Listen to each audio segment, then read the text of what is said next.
محرم کے حوالے سے جتنے بھی سوالات ہیں نا، آج میں سب کو ایک ہی سوال میں نمٹا دیتا ہوں. تو میں جن لوگوں نے بھی محرم کے حوالے سے سوال بھیجے ہیں میں ان کے سوال پڑھ لیتا ہوں اور پھر سب کو ایک ہی جواب دے دیتا ہوں میں.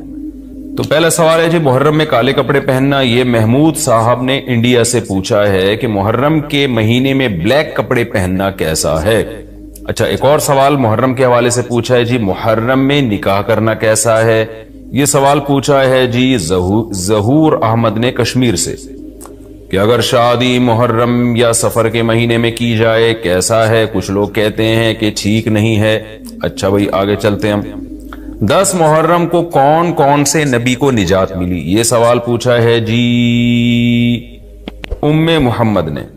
انہوں نے پوچھا ہے کہ جی کیا ان سب باتوں کی کوئی اصل ہے کہ آدم علیہ السلام کو آسمانوں سے 10 محرم کو اتارا گیا، حضرت نوح علیہ السلام کی کشتی اسی دن ٹھکانے لگی، حضرت ابراہیم علیہ السلام کو 10 محرم کو آگ میں ڈالا گیا، اس کی کیا حقیقت ہے. آگے ایک اور سوال پڑھ لیتے ہیں ہم. کیا قیامت محرم میں آئے گی؟ کیا قیامت 10 محرم کو قائم ہوگی؟ محمد فہد نواز ڈیرہ اسماعیل خان سے.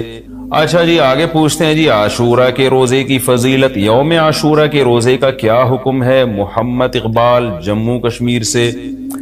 اسی طرح عاشورہ کے دن کے حوالے سے ایک سوال پوچھا ہے جی، 10 محرم کے ساتھ ایک دن کا روزہ ملانا، کیا صرف یوم عاشورہ کا روزہ رکھا جا سکتا ہے یا 10 محرم کے ساتھ 9 یا 11 کا روزہ ملانا بھی ضروری ہے؟ یہ سوال پوچھا ہے جی ساجد صاحب نے کراچی سے.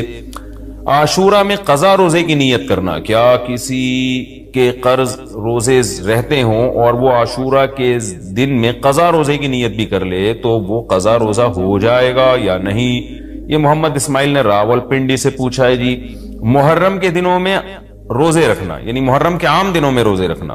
یہ سوال پوچھا ہے جی کیا محرم کے پہلے تمام 10 دنوں میں روزے رکھ سکتے ہیں؟ یہ صوبیہ ناز صاحبہ نے پوچھا ہے کرناٹک انڈیا سے. 10 محرم کو دسترخوان وسیع کرنا، یہ بڑا دلچسپ سوال ہے، اس میں میرا خیال ہے سب کو بہت زیادہ دلچسپی ہوگی. 10 محرم کے دن دسترخوان وسیع کرنے کی کیا فضیلت ہے جبکہ 10 محرم کو روزہ رکھا جاتا ہے؟ 10 دن میں کچھ کھاتے پیتے نہیں اور افطار کے وقت 11 محرم شروع ہو جاتی ہے، تو اس حدیث پر کس طرح عمل کیا جائے گا؟ عائشہ صاحبہ نے کراچی سے پوچھا ہے. اور ایک اور سوال ہے جی محرم میں حلیم بنانا کیسا ہے؟ کیا محرم میں شوقیہ حلیم بنانا اور کھانا جائز ہے؟ محمد زبیر. اور اسی سے ملتا جلتا ایک سوال ہے جی حلیم کا تلفظ کیسے کریں؟ سبحان اللہ، یہ محرم میں لوگ حلیم بنائیں گے تو کچھ حلیم کو دلیم کہہ رہے ہوں گے، کچھ سلیم کہہ رہے ہوں گے، کچھ وسیم کہہ رہے ہوں گے.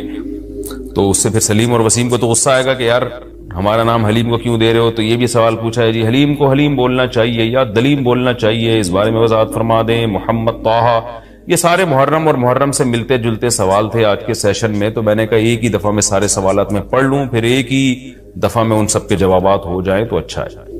دیکھیں محرم کے بارے میں غلط فہمیاں بہت ساری ہیں. پہلے تو میں یہ عرض کروں محرم کی اسلام میں فضیلت کیا ہے اور کیوں ہے یہ فضیلت. رسول اللہ صلی اللہ علیہ وسلم نے فرمایا کہ محرم کو آپ صلی اللہ علیہ وسلم نے شہر اللہ قرار دیا ہے. صحیح حدیث ہے کہ آپ صلی اللہ علیہ وسلم نے فرمایا، صحیح مسلم کی حدیث ہے کہ رمضان کے روزوں کے بعد سب سے زیادہ جو روزے افضل ہیں وہ شہر اللہ المحرم، اللہ کے مہینے محرم کے، یعنی اللہ کی طرف اس محرم کی نسبت کی جا رہی ہے. تو یہ ایک بڑی فضیلت کی چیز ہے. اور قرآن میں جن 4 مہینوں کو محترم قرار دیا ہے، عرب ان مہینوں میں جنگ و جدال کو حرام سمجھا کرتے تھے کہ یار یہ ناجائز ہے، اس میں جنگ نہیں کرنی چاہیے، ان مہینوں کا احترام لازم ہے. ان میں 4 مہینوں میں محرم بھی ہے. محرم، رجب، ذی الحجہ، ذی قعدہ، ذی الحجہ، یہ 4 مہینے ہیں جو محترم ہے، لیکن ان میں پھر رجب بھی داخل ہے اور ذی قعدہ بھی اور ذی الحجہ بھی، تو یہ بھی ہے. اور 10 محرم کے روزے کی بڑی فضیلت ہے. آپ صلی اللہ علیہ وسلم نے فرمایا 1 سال کے گناہوں کی معافی کا ذریعہ بنتا ہے. لیکن آپ نے فرمایا کہ یہودیوں کی مشابہت نہ کرو، کیونکہ یہودی 1 روزہ رکھتے ہیں تو ہم 9، 10 یا 10، 11 2 روزے ملائیں گے.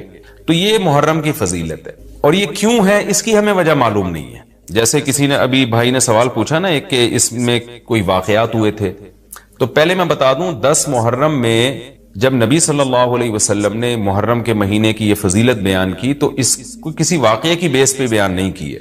اس بارے میں جتنے واقعات ہمارے پاس منقول ہیں کہ آدم علیہ السلام جنت سے زمین پہ آئے تھے، یا قیامت آئے گی اس دن، یا یہ کہ اور پتہ نہیں کیا کیا ابراہیم علیہ السلام کو آگ میں ڈالا گیا، یہ سب من گھڑت ہیں، اس کی کوئی حقیقت نہیں ہے، موضوع روایتیں۔ البتہ اس دن موسیٰ علیہ السلام اور بنی اسرائیل کو فرعون سے نجات ملی تھی، اس بارے میں روایت سندن بہتر ہے، یعنی اس کو مستند روایت کہا جا سکتا ہے۔ تو وہ یہ کہا جا سکتا ہے کہ 10 محرم کو موسیٰ علیہ السلام اور بنی اسرائیل کو اللہ نے فرعون سے نجات دی تھی، اسی بیس پہ یہودی روزہ رکھا کرتے تھے اس دن۔ تو یہ روایت کے علاوہ باقی جتنے بھی واقعات ہیں سب من گھڑت ہیں۔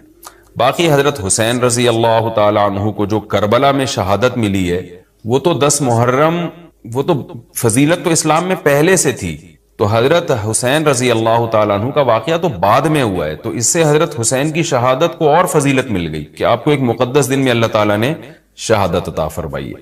تو اب کیا مسئلہ ہے، اب میں جو ہے نا نمبر وار سوال پڑھ کے بتاتا ہوں، نمبر وار جو ہے نا، تاکہ وہ بحث ہماری گچ مچ نہ ہو جائے۔ ابھی سارے سوال میں نے اکٹھے پڑھ لیے تھے تاکہ آپ کو پتا چلے کہ آج محرم کے بارے میں کیا معلومات ہم شیئر کریں گے، کیا مسائل میں بتاؤں گا۔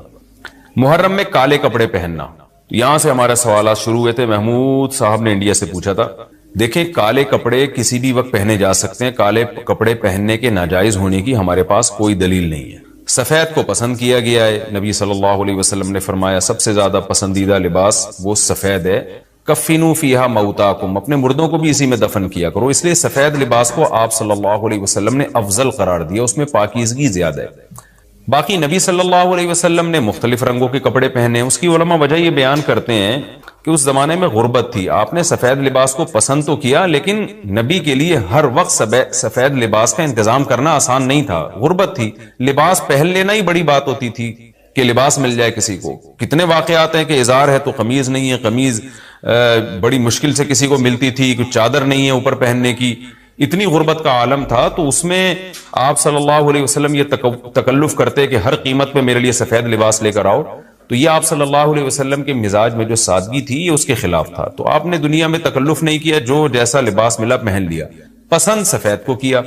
لہذا آج کیا ہے کہ آج اللہ نے لوگوں کو مالی وسعتیں دی ہیں، تو جو لوگ سفید لباس کا معمول بنا سکتے ہیں ان کے لیے افضل یہی ہے کہ وہ سفید لباس پہنا کریں، کیونکہ نبی صلی اللہ علیہ وسلم نے ہمیں اس کی ترغیب دی ہے۔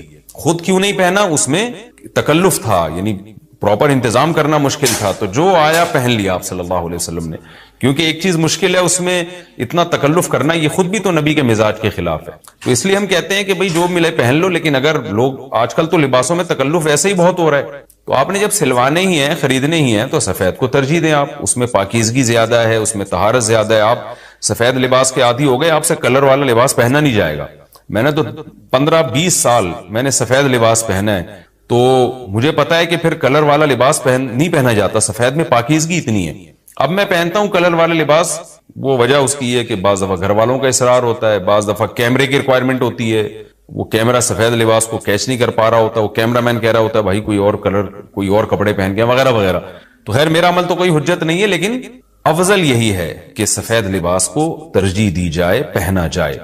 اور علماء صلحاء اکثر عموماً ہم نے دیکھا ہے کہ سفید لباسی کو ترجیح دیتے ہیں، کلر والا بھی جائز ہے لیکن بہتر یہ۔ تو محرم میں بھی سفید ہی ہے، سفر میں بھی سفید ہی ہے، ربیع الاول میں بھی سفید ہے، تو محرم میں سفید کے بالکل الٹ کر لینا، کالا پہن لینا، یہ تو بالکل سفید کے اپوزٹ ہو گیا نا۔ تو ہم یہ نہیں کہہ رہے کہ کالا لباس پہننا ناجائز ہے، لیکن آپ سفید سے اگر آپ نے یوٹن لیا بھی تھا تو گرے پہ آ جاتے، گرین پہ